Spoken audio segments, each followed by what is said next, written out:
Sosok tersangka di balik kematian tak wajar Brigadir Esko Fascarelli ternyata namanya sudah dikantongi penyidik Jatanras di Treskrimum Polda Nusa Tenggara Barat, NTB.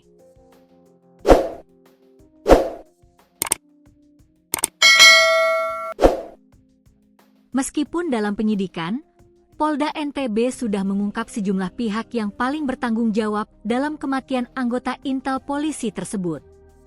Penyidik Polda NTB belum bisa menyampaikan siapa sosok yang menjadi tersangka kematian Brigadir Esko. Meskipun Polda NTB sudah mengantongi nama tersangka kematian janggal anggota Polsek Sekotong, Kabupaten Lombok Barat itu.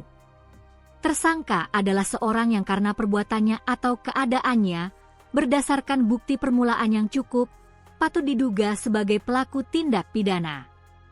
Seseorang dapat ditetapkan sebagai tersangka jika setidaknya telah ada 2 alat bukti yang sah dan terdapat dugaan kuat bahwa ia telah melakukan suatu tindak pidana. Kasubdit Jatanras di Treskrimum Polda Nusa Tenggara Barat, NTB, AKBP Catur Erwin Setiawan mengatakan, pihaknya sudah memeriksa sekurangnya 50 saksi.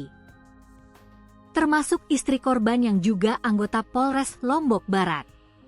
Hasil penyidikan sudah mengungkap sejumlah pihak yang diduga bertanggung jawab, namun dia enggan membeberkannya.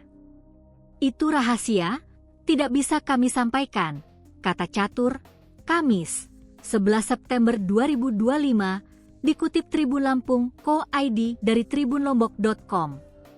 Ia meminta kepada pihak keluarga untuk bersabar karena penyidik tengah menganalisa hasil pemeriksaan saksi-saksi dan bukti-bukti. Ini kami mau mengumpulkan alat bukti sebanyak-banyaknya, supaya tersangka tidak lepas, kata Catur. Dalam olah tempat kejadian perkara, TKP, ditemukan bercak darah di rumah korban di Dusun Nyur Lembang, Desa Jembatan Kembar, Lombok Barat. Meski demikian belum terungkap jejak darah ini apakah berkaitan dengan kematian Brigadir Esko atau tidak. Itu nanti ya, kata dia. Brigadir Esko Fascarelli ditemukan tewas di kebun belakang rumahnya dengan kondisi leher terikat tali.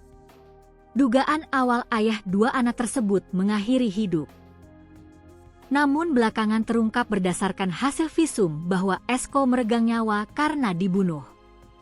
Penemuan mayat laki-laki dalam kondisi membusuk menggegerkan warga Dusun Nyur Lembang Dalem, Desa Jembatan Gantung, Kecamatan Lembar, Lombok Barat, Minggu, 24 Agustus 2025, sekitar pukul 11.30 WITA. Jasa pertama kali ditemukan warga Dusun Nyur Lembang dalam Amaksiun saat akan mencari ayamnya yang hilang. Berdasarkan video yang beredar, tampak di lokasi dekat tempat jenazah ditemukan HP, jam tangan, dan kunci motor di kantong celana. Jasad dalam kondisi terlentang di bawah pohon dengan keadaan leher terjerat tali, muka rusak, badan membengkak dan dikerumuni lalat. Belakangan diketahui bahwa jenazah ini adalah Brigadir Esko. Hasil autopsi menemukan sejumlah luka di sekujur tubuh korban. Di Reskrimum Polda NTB Kombes Pol Syarif Hidayat sebelumnya mengatakan penyebab tewasnya Brigadir Esko bukan karena mengakhiri hidup melainkan dianiaya. Ada dugaan kekerasan, penganiayaan mengakibatkan meninggal dunia, kata Syarif.